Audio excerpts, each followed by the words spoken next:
Hi, I'm Brenda Hines, and I'm with Keller Williams Realty in Franklin. I've compiled some relevant real estate statistics for Williamson County, and I'm going to be going over them and telling you what I think they mean for you as a potential buyer or seller. Now, before I review the statistics, let's talk about why they may be important. If you're a buyer, it's important to understand the climate of the market. Let's say that you're hoping to purchase a home in what is a strong seller's market. It's important to be prepared mentally, and it's also important to have a strong offer together, like with a letter of pre-approval, so that you have a better chance of winning that offer. If you're a seller, it's important to understand the condition of the market so that you have patience and that you have understanding.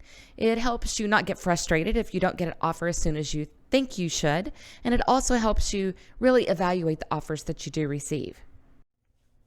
So let's start by looking at Williamson County in general. And the variance that you're going to see on all these slides is comparing 2014 to 2015.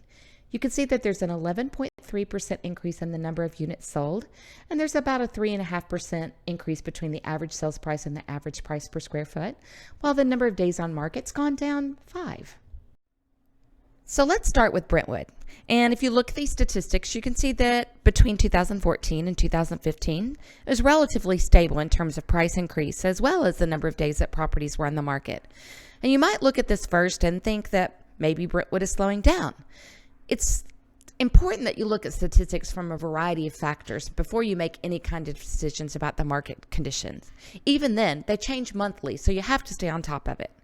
But while we're here, let me take the opportunity to point out that sales price ratio that I have on each slide. If you see that ratio, you're going to see that in each of these cases, it's increasing a little bit. Now, the sales price ratio is the ratio of the sales price to the list price. So that means here in Brentwood that in 2015, the sales price of homes was 98.4 of the list price. That's a pretty strong margin. If we look at Franklin, we can see there's a little bit more of an increase here. The number of units sold and the average sales price are both up about 7%, whereas the average price per square foot is up nearly 5%, and the number of days on the market's down 3. Now, when we look at Nolensville, we can see a little bit of a shift here.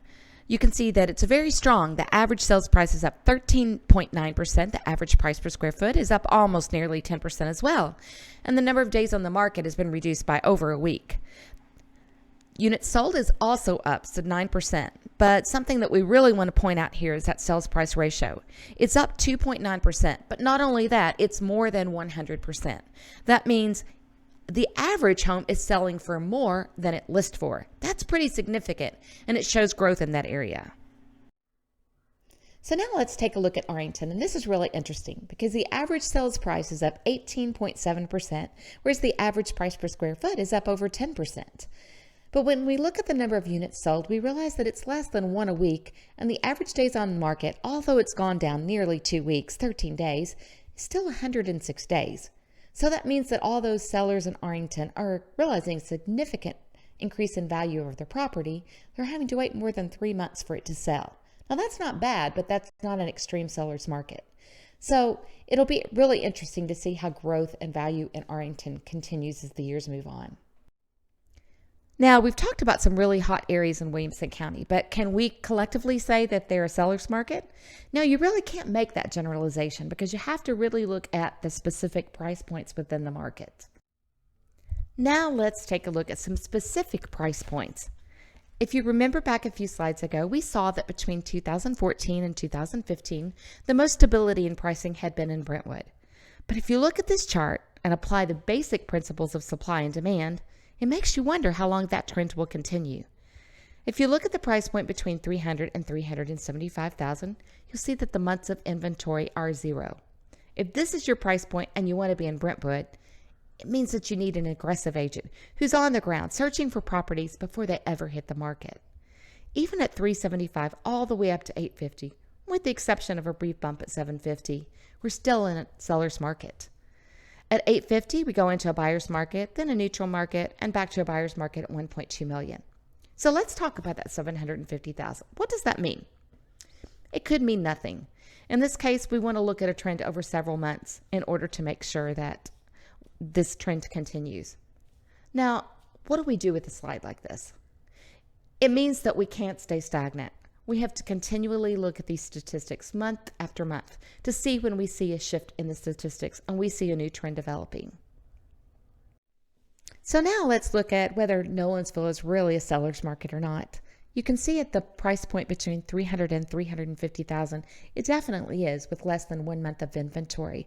But after that, it stays relatively neutral and even starts trending toward a buyer's market.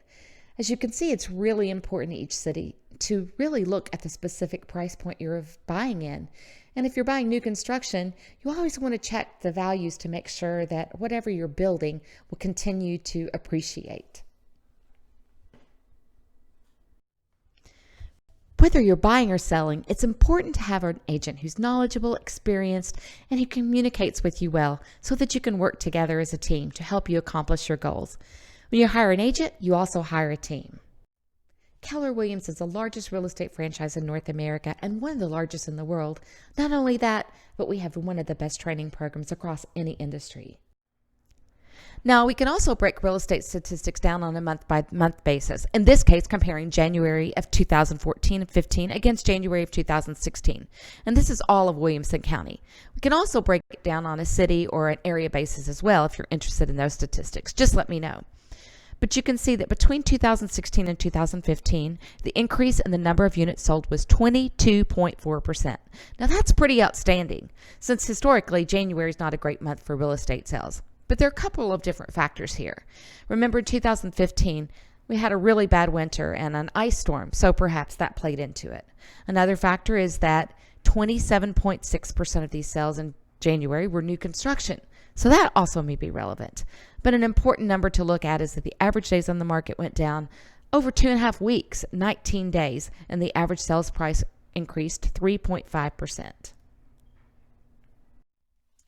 If you'd like further information or specific statistics for your city or your price point, don't hesitate to give me a call. But to really understand the value of your property, it's best to do a competitive market analysis. I'll provide CMAs from a variety of programs, and together we'll sit down and evaluate them in order to understand the current market value of your home. If you're interested in buying or selling a home anywhere in Middle Tennessee, I'd be glad to put my skills and enthusiasm and experience to work for you. Even if you're interested in buying or selling a home anywhere in the world, I can help you through my Global Property Specialist Network. Again, I'm Brenda Hines, and as an accredited buyer's representative, as well as a certified international property specialist, I'd love to put my skills and experience to work for you. Give me a call today. Thanks for listening.